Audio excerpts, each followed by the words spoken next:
Well, welcome everyone. Carm Capriato, as typical every Friday afternoon, 12 noon East Coast time. We are here so that you can become a fly on the wall and hang out with some of the industry's best and the brightest as we take a single subject idea and we kind of toss it around for your benefit. We say, hey, let's talk about it. And today, make price irrelevant. And I'll introduce my panel here in a minute. We're coming to you live from the Remarkable Results Radio podcast studio. And if you're with us on social media at all, check in with your city, give us a like, maybe a comment and or a share.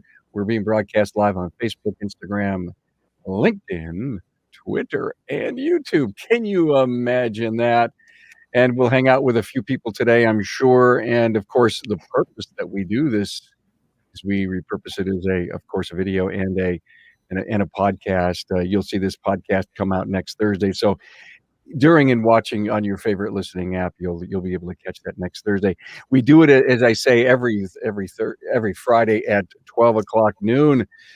It's been called occasionally likened to a 40-minute 20 group. So there's an awful lot to learn. And if you've not learned something new today, boy, you are up for it right now. Hey, I want to thank our sponsors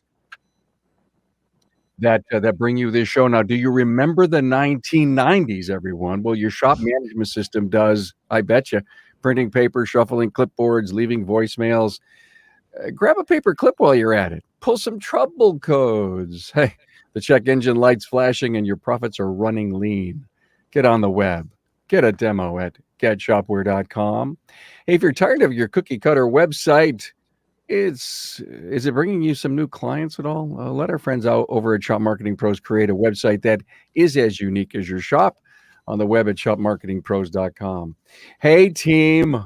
Hey, if you're watching on YouTube, please subscribe, give the video a thumbs up, and thanks. Hey, team, here we go. I'd love to introduce my panel, and they're all great and extremely successful and well-known business coaches in our industry. Charlene Parlett, AMAM, and CEC. Charlene, CEC stands for? It stands for Certified Executive Coach. That's what I thought, and I didn't want to speak that out of school. Coach for ATI. Hello, Robert Kennedy. Good to have you here. And Malin Newton's with us from ESI, Educational Seminars Institute. Hello, Malin. Good morning. How are you doing? Good, man. Always good to have you out there from the West Coast. And then Kevin Vaught's with us, coach at Elite Worldwide. Hello, Kevin. Hey, Carm. How you doing?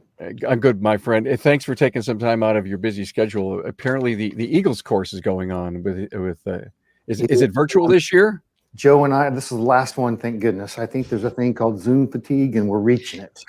Yes. But this is the last one that'll be virtual. And yeah, Joe and I have been doing this since Tuesday. So today we're wrapping it up, and this was during lunch, so I was able to get away.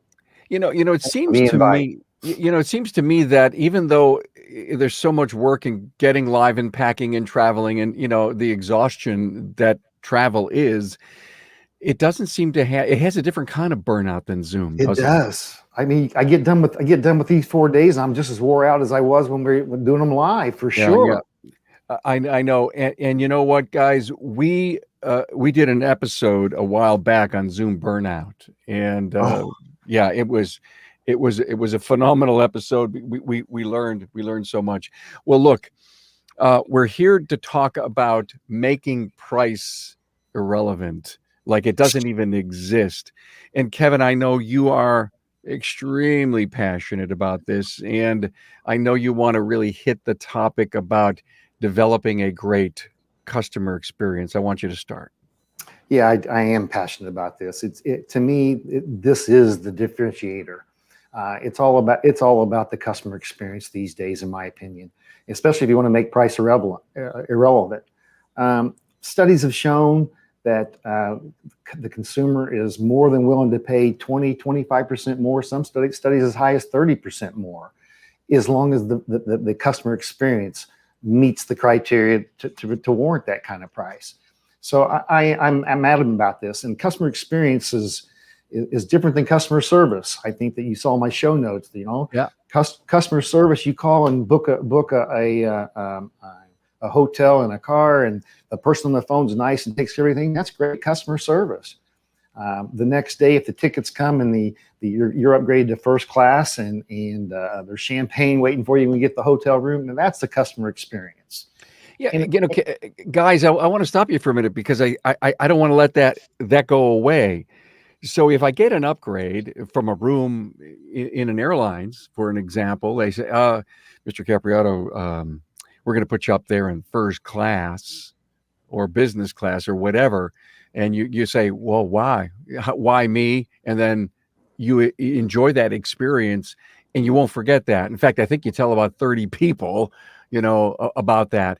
How do we bring that down into our business? I mean, the first thing I thought about is got to wash the car. Well, I think there's all kinds of ways to do it, Carm. I think it's very simple. Remember, it's the little things that make the difference. The big things are expected these days. You're expected to fix a car right. You're expected to have coffee in a convenience center, and those are just expectations today.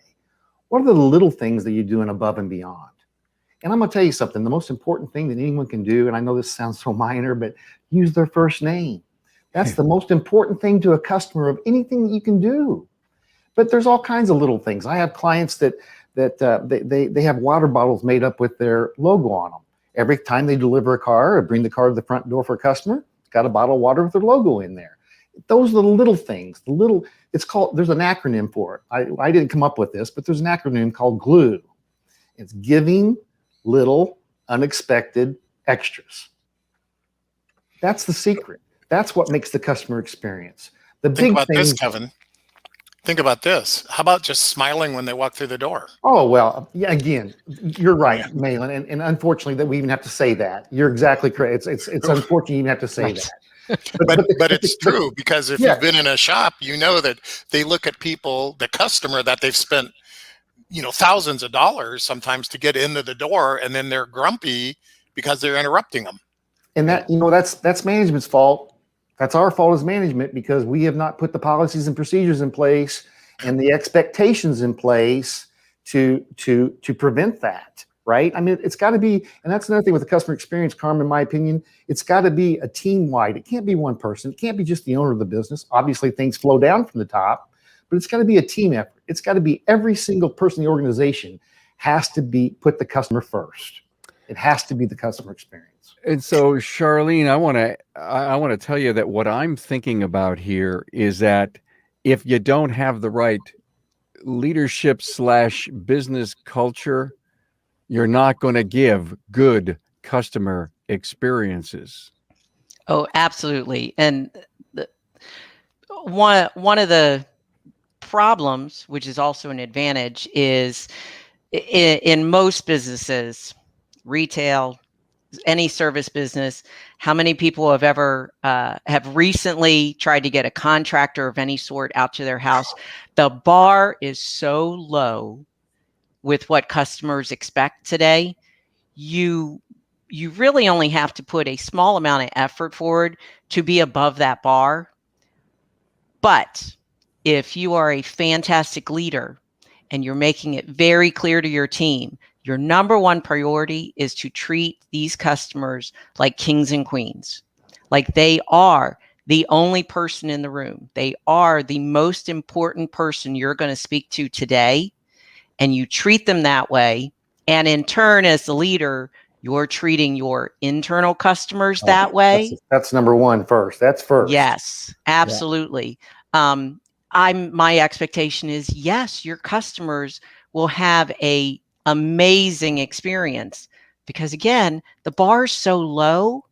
All you got to do is raise the bar, raise it with your people first, start treating them the way they should be treated, start treating them as highly valued to you, not just for the work they do, but for their existence, for the value they bring to the business, for the relationships they bring to the business, and teach them this is a relationship industry. This is not a transaction. We want these customers to come back for the rest of their lives. You will not have that experience if all they are is like was just mentioned. If they are an interruption in your day, they're not coming back. If they are the most important thing happening in your world at that moment, they're coming back over and over and over again. But you've got to treat your people as if they are the most important person in your moment as well. And Charlene, I think the only thing I might take a little different view on is that I don't disagree with you. The bar is very low in this industry, but all industries. But today, your customer experience is being judged by the last great customer experience that customer got. Right. So if that customer was at last place that she got great customer service, or he got great customer service with Nordstrom, that's what you're going to be compared to. So I think that you need to. I think that we need to step our game up substantially, no matter how low the bar is. Absolutely. I think we need to step it up substantially, because we are being compared with the last great service that customer got. And that may not necessarily been an automotive repair industry. That could have been Starbucks. Right. It could have been Nordstrom. It could have been something like that. I totally agree with you on this is a relationship business. And if we make it a transactional business, you won't be in business very long. It's all about building relationships. Right. Well, one of the things that you have to think about is mediocrity can go a long ways right now because the standard is very low. But if you think about the great experience providers, Disneyland, Yep. and some of those kind of places, and people tell me all the time, well, I don't have the same money Disneyland does. You don't need money to be nice. Right. You don't need money to be kind to people, and you don't need money to treat them as the kings and queens, as you said, Charlene. Exactly. And I actually tell a story about an experience I had at Disneyland when my son was very young.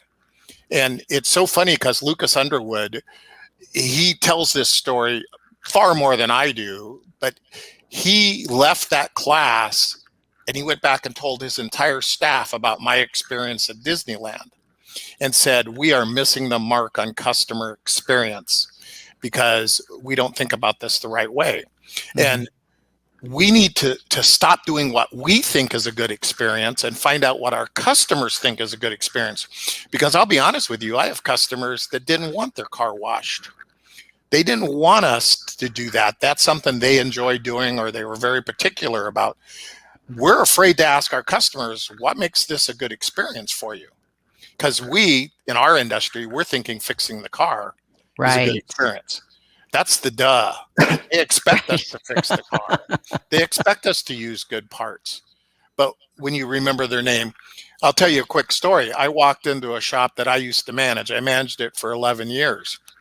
Haven't been in that shop for 30 years, other than an occasional visit. And I walked in the front door and there was a lady at the counter talking to the owner. And as most people do when somebody walks through the door and it dings, she turned around and looked. And she got this big smile on her face and she goes, Malin, it's so good to see you. 30 years, this lady remembered me. And I remembered her. I remembered her name and the kind of car she had. And I said, Linda, it is so good to see you. And she kind of glanced at the owner and she glanced at me and goes, are you coming back? And I said, well, no, I just stopped by to say hi. And she goes, well, we love Dave, but we really love you. And that was very powerful to me because most of the things that made us have this great relationship was just the way I am, not a conscious effort of I have to be different or special. Yeah. So we need to really make this an exceptional experience based on what the customer sees, not what we see. And, Malin, that's a great point because there's a big disconnect there. I think you saw in my notes there also that, that they polled these businesses and 80% of the businesses thought they were given an outstanding, exceptional customer experience. Then they polled the customer of these businesses and only 8% felt like they were getting an exceptional customer experience. So that's to your point, Malin. Mm-hmm. If you're not giving the customer what they want, regardless of how good you think you're doing, if you're not fulfilling their needs by what they want, you're not making the mark. Mm-hmm. So, gang, Absolutely. you can feel the love when you walk into the business. Now, think about our shops. They're small. They're not like you're walking into a Target. So and that's where you would expect, relationships to be because it's tight. And I'm just trying to design the fact that, Malin, if you say 5 seconds, a greeting and a name and all, you've got all that information in the file. You can run the license plate. There's a lot of ways you can do to remember, the thousands of customers you have and their first name. The great tricks for that. But I remember just saying this in the last few days about the word love. I mean, you walk into a place, you can feel loved, especially in this whole relationship type business that we're in. And they get that love. The customers get that love from the people because the people are loved. Right. There you go. Absolutely. And again, every time I bring up the word love, people say, Carm, you're getting mushy. Stop this mushy stuff. And then I say this, I want you to think that the word love means we care for each other. Right. And if you think that, and you could use the word love in that context, then that's where that I'm going to do all of these things for the good of my people because they're going to do it all for the good of the customer. Absolutely. And the customer experience, Carm, the customer experience, that starts from the minute someone approaches your building, right? And how does the building look? And they open the door. What's the smell? What's the aroma? What's the they walk up to the counter. What's the advisors? How are they dressed? How's their hygiene? All these things enter into this customer experience. And one simple thing that we did many, many years ago, I know it sounds phony, but we made name tags up for my people because for the advisors, the technicians have them, but for the advisors, because as much as the customer wants to be called by name, they want to communicate back that way. So very simple thing makes a huge difference. So the customer experience is everything, not any one thing. It's a whole package. Well, and what's interesting about that is the people that work in the shop are there every day. They don't pay attention to it. They don't look at the sign, parking, the old cars in the parking lot, the project cars. They're just saying, hey, we fix cars. That's all we need to worry about. You bet. And we have put so much emphasis on technical knowledge that means nothing to the average consumer. So, when you tell a customer you have a whiz-bang 4,000 piece of equipment, they go, okay. They don't care. What's in it for me? Right. Well, if you show them the experience of we're going to fix your car faster, and in reality, it will cost you less money because we have this equipment, and that's how we're taking care of you. The customer goes, that's what I'm looking for. Most people really care more about when they're going to get their car back than how much it cost. Yep. And we forget that. And when we overpromise and underdeliver, they remember that far more than they do the price. Positively. It's part of keeping your promises, if you will. There's just so many little things that cost $0. This is not a huge investment of money for you to improve that customer experience. And I tell people all the time, tell me about your favorite restaurant. Why do you go there? Is it because it's cheap? Is it because they take care of you? My favorite restaurant in town, when I walk through the door, I get a hug from the waitress. Yep, there you go. And when I sit down, it's what do you want? But they already know what I want. They know what I want to drink. They're already bringing it to me. Yeah. Do you want the usual? Yes. Yeah. And when I bring somebody into town and I'm going to entertain, where do you think I go? I don't think about, well, where's the cheapest place I can go to? I go to a place that I know is going to give me the experience. I got to stop you for there because you just gave me I just charged off because this is what happens to me. Come back, Carm. Come back. I'm here now. I'm grounded. He just described the word comfort. And think he's comfortable there. He walks in, he's confident and comfortable that they're going to take care of him like they have always done. Always, if there's a little mistake, you always give them some slack because they're so good, like 99% of the time, that if we think about our customers and we ask this question, are they comfortable with us? I mean, yeah, we're talking about trust and relationships, but ask that question. Are they comfortable with us? And so that's just something to think about, a takeaway for everyone. But I got to bring up Greg Buckley's comment that he just made here. If you can bring that up. I love this idea. Bring the team together and say, give us the story of a bad customer experience. Right. And listen to everyone. And then at the end of that story, Greg, I'm sure you've done this. You can say, do we do that to people? Has anyone ever had that kind of experience here? Because the idea of bringing up the negative is to be sure that we aren't there, that you highlight those bad experiences so that we never create them. Absolutely. The hotel I was just in, the staff was fantastic. Every single need that we had for a meeting, they were on it immediately. We had to make an adjustment to the menu. We didn't know we had a couple vegetarians. So immediately, we've got that taken care of. We're going to make those changes for you an hour before lunch. However, for 3 days outside the front of the conference center was a plate of half-eaten food takeout for 3 days. And that's what my members attending this meeting walked past in and out. That's what they're remembering. So even though they did provide us with an amazing experience as far as the service they provided, what are my people remembering about that hotel? They're remembering that they didn't take care of something very visible and very easy. We brought up Disney, and I remember learning the fact that one of their requirements of all of their cast members is if you see trash, it doesn't matter whether you're the CEO or Donald Duck, you pick up the trash. It's a deal breaker as far as they're concerned, because it's part of that experience for all of the people walking through Disney. And I think we tend to overlook some things like we've said over and over. Malin, you've said it over and over. A lot of things that bring that wow, that really make your customers feel fantastic, cost nothing. Picking up the trash in the parking lot when you're walking by after parking a car costs nothing. Leaves a huge impression on the customer sitting in the waiting room that sees you do it. Yep.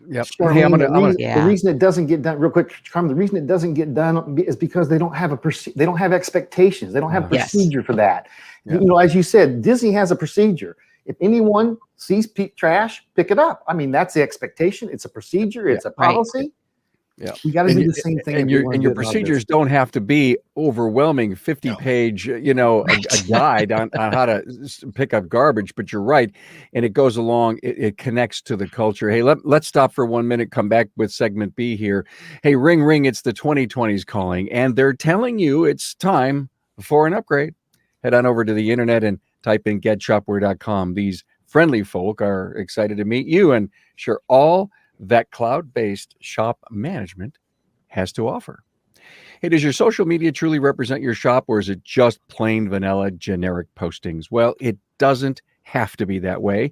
The experts at Shop Marketing Pros listen and create social content that connects you to your community. Get on the web, see them, shopmarketingpros.com. So I have an expectation of coffee stores, and I was in Philadelphia Monday and Tuesday, and I'm heading to I was at Dorman, one of my great sponsors, and on the way there Tuesday morning, I pull into a Dunkin' Donuts. What do you think I saw? The dirtiest, messiest parking lot I have ever seen in my life. And I said to myself, this just can't be. This isn't part of my expectation. I still thought that because of a timing thing, I walked in the door. Here I'm telling this to thousands of people because they disappointed me. I walked in the door. I went up to the counter. I looked. I was going to get a breakfast sandwich and a cup of coffee. Someone came up to the plexiglass window and said, "The drive-in is the only thing that will serve you at." Wow. And so I turned around and I left. And this is a huge company, obviously a franchisee. They're not looking under the covers in this franchisee. They have goofed up and I believe created terrible impressions. And, you know, I ended up driving another 5 miles to find another coffee shop to get what I needed. But I was really inconvenienced. And I said to myself, do I write a blog about this? But no, thank you for giving me the opportunity to share that, because we're talking about, I don't care how much the coffee is. I mean, it's Right. the Starbucks, 17 cents worth of coffee we're paying $4 for. I mean, does that make price irrelevant? Yeah. Here's the thing that you got to think about, Carm. You had a bad experience. How many people have you now, especially now, told this to? Right? And if you think about it, what would it take to make that experience different? And every customer will tell people about the experience, whether it be good or bad. They're going to talk about it. And I'll tell you, I actually had to handle a customer complaint for a client once because their customer was so angry at this shop about their experience. When I finally got them on the phone and talked to them, do you know what that customer was angry about? He said, I'm a great customer, and he named the technician by name, walked right by me and didn't say good morning to me like I didn't even exist. I'm a good customer. I bring all my cars here. I send a lot of people here. And really what it was the employee didn't acknowledge the customer. So it is those expectations, it's training, but it's also the leadership, because does the leadership not acknowledge the customers? You know, we got to understand that, lead by example. And we can have all the expectations in the world. If the leaders, the service advisors, the owners, the office staff doesn't do what we ask the employees to do, then the expectations don't matter. Yeah, Charlene, I want to go to you next. Charlene, I know you just wanted to say something. You can catch up on that thought. But if we want to charge a premium price, we have to have premium service. Right. Okay. And so the challenge to our audience to give some good, people walk away from this episode and says, oh, I learned a lot of great stuff. But I also learned that if I'm going to have a premium price, we need as a team to define what premium service is. Absolutely. So, you know, we've talked a little bit about there's technology out there that really does wow your customer. You know, there's so few shops that are using it yet that your customers don't expect a digital inspection. That's a wow factor. Still, it's not an industry standard yet. Eventually it will be. Your customers are wowed by the technology of just sending me a text message to remind me I've got an appointment. Lots of industries are using that, but we're still a little behind. So there's a wow factor. All of these fantastic technologies still will not replace that phone call. They will not replace that smile on your face when they walk in the door. That will not replace making sure that they have your undivided attention. It won't replace those things. And I think, you know, one of our talking points specifically about this was that you definitely should take advantage of all of the options out there that really do make you memorable, make them want to come back.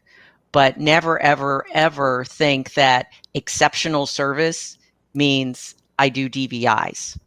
It doesn't. It makes you memorable. It definitely boosts that trust factor 100%, because now it's not just you saying, this is a recommendation. This is a recommendation, Mrs. Smith, and here's why we're recommending it. Take a look at that picture I've sent you, and let me explain to you what you're looking at. That conversation is what's building that exceptional experience for the customer. The fact that you're explaining and educating why you're telling them what you're telling them, that's what's making it exceptional. The technology makes it a little bit smoother of a process, but it doesn't replace that that relationship that you're having with them. I'm so glad you said that, because to me, those are tools. Those are just Yes. extra tools to help strengthen the relationship building. They can't take the place of. And too many people I see, at least I'm seeing this a lot more, they're using that in place of, and you can't Right. use it in place. It's just a tool. The DVIs, the text messaging, those are tools. And as you said, Charlene, they cannot replace the personal phone calls. They can't replace the personal notes that you might write someone. It doesn't happen. It can't do it. I 100% agree with you, Kevin, because what I see is we've taken that tool and it's made us at the service counter lazy. Lazy. That's exactly what I was Yes. going to say, Yep. Nathan. Lazy. Me too. Because we don't pick the phone up and we don't call the customer and we don't explain to them what that is. And to be honest with you, I'm old fashioned. I like a phone call. Mhm. know I mean, what? it's great if you text me and say, "Hey, happy birthday, Malin." Thanks, I appreciate that. But if you're truly somebody who wants to give me an exceptional experience, call me. Mhm. And you know what, Megan? Even people that you say you're old fashioned, you prefer the phone call. I'm not so sure that I'm not so sure that people. I'm not so sure that the younger people don't appreciate it more, because it's foreign to them. They don't get it. It's They so don't really. different. Mhm. They're not used to it. No. And we have to use all this technology the right way. You have to Yes. ask your customer, how do you want to be contacted? And the number of people that invest in a digital inspection system and then never tell their customer the process. Right. This is what we're going to do. This is how we're going to approach this. And I've seen a lot of shops see a decrease in sales because they send a digital inspection and wait for the customer to call them and go, I want to buy everything. You don't make sales That's over a not text how it message, works. and you don't make sales over an email. You make sales by having a conversation. That's exactly right. You know, and we've got to get away from this technology. I text and email, and you know, we all do this, but the bottom line is people buy because they like you. Right. They like the person, or they like the people at the shop. It's the Mhm. same reason we buy our tools and equipment from a certain driver, not because of the brand. They're all about the same. And in California, there are 40,000 licensed repair dealers.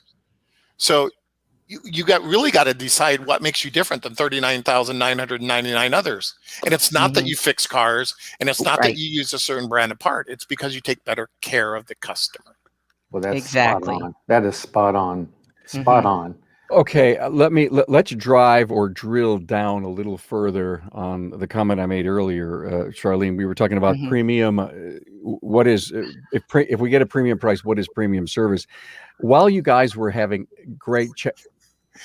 I got to interrupt you, Carm, because you use that word and it irritates me. which one? Premium price. I'm going to throw the BS flag. Okay, Because it's not about whether it's a premium price or not. It's the price required to do the job correctly based on your standards. I get it. Okay, Right, okay. you know what? I will stand corrected. So Sorry. to make price an irrelevant category, so that we charge what we need to make the 20% net operating income in our business to make us very successful and grow and pay for great techs and all of that. Okay, Pay the owner. Yes, pay the owner. What is premium service? I wrote down a few things. Tell me I'm right or wrong. I'm in the right church, wrong pew. But business culture. I mean, if we were sitting around and says, how do we define what premium service is to our customer? Their perception. Perception's always it. Do we have the right business culture? Are we providing the right training internally? Are our customer amenities right? What's our building look like? What's it feel like? What about the technology that we use? Do we have a concierge attitude, which means there's nothing we won't do for our customer and get for them? And do we actually have a caring relationship with them? Mhm. I mean, if you can check all of those boxes, I guess when you're sitting down with your business coach and you're figuring out what your labor rate should be, none of it matters because you're doing all that other stuff right. Am I in the right church, wrong pew? I think you're in the right church. I think the key statement you made there, the all-encompassing statement, is we care. You know, I learned a long time ago that to stop chasing money. All right. I chased money for many years, like a lot of people did. It put me in the hospital, almost ended my life. My philosophy now is I'm going to take good care of the client. I don't care about the money. The money will follow exceptional service. It'll follow you caring about the client. I just stopped worrying about the money. I charge what I need to charge based on my cost of doing business, but I don't look at this customer as their money. I look at them as somebody who needs my help. And when I provide that help, they'll spend all the money in the world with me, stay with me longer, and refer me to their friends. And I think we need to make that philosophy at our shops. That's the culture, but it's about caring for that person. It's not a car to them. It's not a mechanical device. It's part of their life. It's freedom. Freedom. And Absolutely. If we just look at it, as I say all the time, especially in our service writer school, I say, if you call their baby ugly, they're not going to do business with you. And that car may be the ugliest thing you've worked on in the last 20 years, but to them, it's their baby. You can even learn to love a Yugo. I don't know about that, but I'm pretty sick and twisted, so you're probably right. Yeah, we I think all of us that are in here, we're all coaches. We all work with shop owners, and probably, I would guess, all of us can say we've got several members that are the most expensive guy in town. Oh, yeah. And their doors are jammed. Yep. They're booked weeks in advance. And the reason is because they don't fix cars. Nope. They take care of people. And it's ingrained in all of their culture. It's ingrained in what they teach their people when they bring them first on board. That I was the most expensive shop in town, more expensive than the dealerships. And I was booked out weeks in advance for that reason. Because when you came in the parking lot, if you were a returning customer, my service advisor had you pulled up, knew your name, and when you walked in, big smile. Hey, Mrs. Smith, it's wonderful to see you. You know, we're in the South. Anybody over a certain age, you're Mr., you're Miss. Absolutely. But the moment they walked in the door, they got that big smile. They got that hello.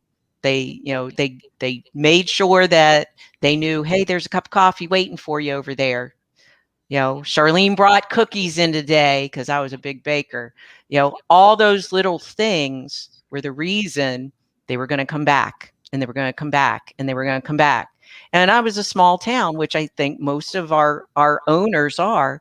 A trip to the grocery store was a 2 to 3 hour experience. Not because I had 2 to 3 hours worth of groceries to buy, but because people felt, that word again, comfortable stopping and having a chat with me. And the only reason they knew me was because of the experience they had in my shop. And once you can get your team to really, really embrace the idea, hey, we don't fix cars. We take care of people. We're taking care of somebody's family, someone's daughter, someone's son, someone's grandma. That's what we do. It changes the way you treat every one of your customers. But you know what? It changes the way your team interacts with each other because they have a higher purpose now. Yep. Hey guys, let's come back to for our final segment here, but I do want to take a break and remind you about Shopware. What do Worldpac, Mitchell 1, Kukui, and QuickBooks have in common? Well, they work with Shopware, connecting the aftermarket together. Shopware's all-in-one platform maximizes shop efficiency and delivers customer satisfaction without compromise. Get the shop management software trusted across our industry. Get Shopware.com. Is your marketing company sharing the same vanilla posts that they do for every other shop? Well, that's not how Shop Marketing Pros does business. They believe that each shop is unique with its own story. Contact them today at shopmarketingpros.com.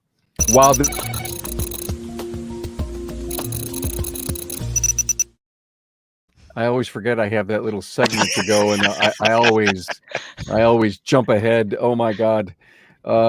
Anyway, I'm a podcaster, not a videographer, I guess. But, this was great. I think you all nailed it. Let's do a last call, go around the room here, and anything that you really wanted to say or put a bow on this entire episode. The whole goal is for someone to walk away and say, there's 2 or 3 great takeaways that I could actually, implement and do. And let's start with Malin. Well, I think the most important thing that everybody should leave this episode with was a very simple statement. That's just be kind to everybody. That's part of that customer experience. Treat everybody with respect, be kind to everybody, employees, customers, and understand you're providing a service that is much needed. And very little of it has to do with price. 99% of the people listening to this don't make decisions based on price. They make them based on service, experience, and the way that person made me feel. So just make that person feel special in whatever way they need to, whether it's talking to them a little bit longer or whether it's doing something a little extra for them. You'd be surprised how long that will go. Just be kind to each other. Perfect. Thank you, Malin. Hey, I want to do just a really quick promotion. I forgot to mention it earlier today. I'm going to be in Maryland next week at the Dynamic Automotive 25th anniversary. We're going to broadcast live from there. I've been on a roll with these live broadcasts. So career paths, 3 great people inside the Dynamic organization and where they started and where they're going and where they also feel they can continue to grow in that organization. And I don't think we can talk about career paths enough. Kevin, I'm going to give you your last call. Okay, thanks. I think that the main thing we need to do is we need to raise our standards.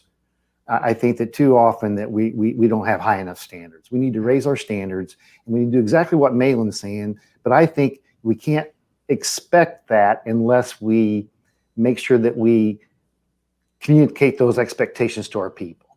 They can't just assume that we feel this way, we think this way. We need to have these things written out, put in place to where there's just no question, and then it becomes ingrained.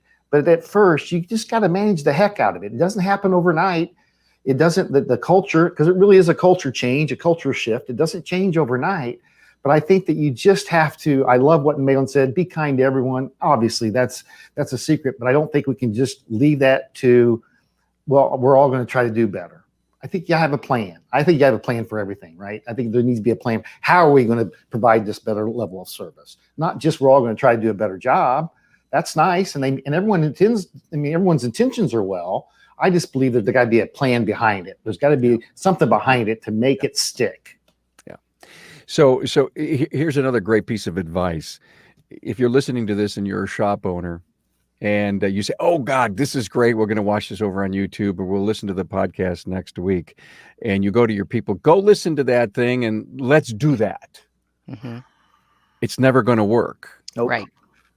Never going to work. And that's the thing I always say, we'll have notes, copy the notes, make them part of an agenda and sit down at a meeting. But you have to bring accountability, responsibility to these kinds of things that make a change in your business. You just can't all of a sudden through osmosis in a little holy water, make it happen in your business. So please don't think that the things that we do and the topics we discuss are going to change you unless you change you. Right. It starts here. Yeah. Yes. Yeah. And we got to take responsibility. And very, very, very clear expectations. We can't just assume our people know what we're thinking. We've got to have clear expectations. You didn't see that look on my face? Okay. You have the last call, the last word, Charlene. Oh, awesome. Thank you. I'm actually going to touch back on something that Kevin said earlier, which was talking about the difference between what we think is important to customers and what they think is important. So a starting step, if you're really listening to this podcast and going, I'm not completely sure where to start because I think we do a good job with this already, but I'm starting to wonder if I really do. I'm going to suggest get together with 10, maybe 15 of your regular customers, people who have been coming to you for a while. Take them out to dinner, take them out to lunch, bring them all together and ask them. Have a list of questions. A focus group is what we would call it here. And ask them, you know, what do we do really, really well, which is the reason you keep coming back? And what could we do better?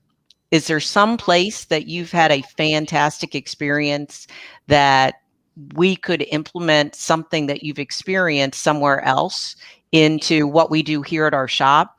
I promise you, your customers who already love you and are regular customers will be thrilled to help you with this. Take advantage of that.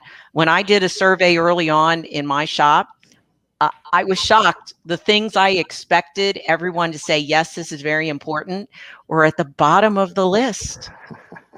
It was such a valuable opportunity for me to make some changes and to hear from my customers, this is what's important to me. This is why, you know, I love you, or this is something that you don't do really well. This would make a big difference. That would be my takeaway is here's a place you can start if you're not sure what to do with the information you've just listened to. And be prepared to be humbled. Yeah. Yes. Absolutely. Absolutely.